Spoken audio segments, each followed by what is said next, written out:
না রাহু না, তুমি ভুল ভাবছো। এই যে ব্রহ্মদেবের সন্তান, তাই সে পৃথিবীতে মহাবলিয়ান হওয়ার জন্য নিজ পিতা ব্রহ্মদেবের করছেন কঠোর রোদন। আর তুমি কি জানো, তুমি কি জানো রাহু, এ তপস্যা যদি সন্তুষ্ট হয়ে যায় তাহলে সরসারা করে পৃথিবী করবে চুরমার, দত্ত কুল করবে বিরাট, আর দেব কুল করবে রক্ষণ। শোনো শোনো রাহু, শোনো শনিদেব, এর জন্য চিন্তা নাই কোনো কারণ। আমরা যখন তিনজন তপস্যা মন্ত্রে করেছি আগমন, তখন চিন্তা নাই কোনো কারণ। আর শোনো, আমরা তিনজনে একত্রিত হয়ে তপস্যায় চলে বলে কৌশলে বিঘ্ন ঘটাই। আর তপস্যা বিঘ্ন ঘটে গেলেই তৎক্ষণাৎ মৃত্যুবরণ করবে ওই ব্রহ্মদেবের পুত্র ত্রাজ। আর আমরা সেই সমুদ্রকে ওই মরদেব সৃষ্টি করবো ভয়ানক অসুরের, যে করবে দত্তক রক্ষক আর দেব করবি না। তাহলে বিলম্বে রাহে প্রয়োজন। আসুন এই মুহূর্তে আমরা তিনজনে একত্রিত হয়ে তপস্যা বিঘ্ন ঘটাই, চলে বলে পৌঁছলে তার জীবনে বেড়ে বেড়ে সৃষ্টি করবো ভয়ানক অসুরের, যে করবে দত্তক রক্ষক আর দেব করবি না।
তাহলে ওদের সহস্র শত কোটি প্রণাম গ্রহণ করুন গুরুদেব, এই ওদের সহস্র শত কোটি প্রণাম গ্রহণ করুন।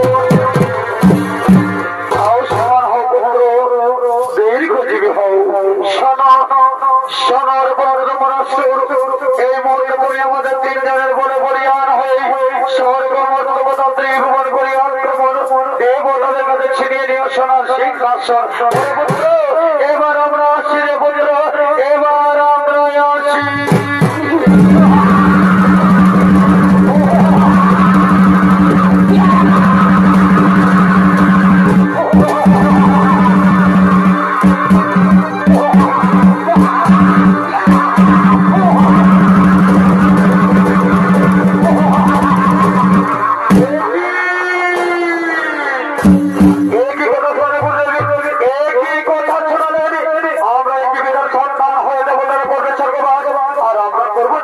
না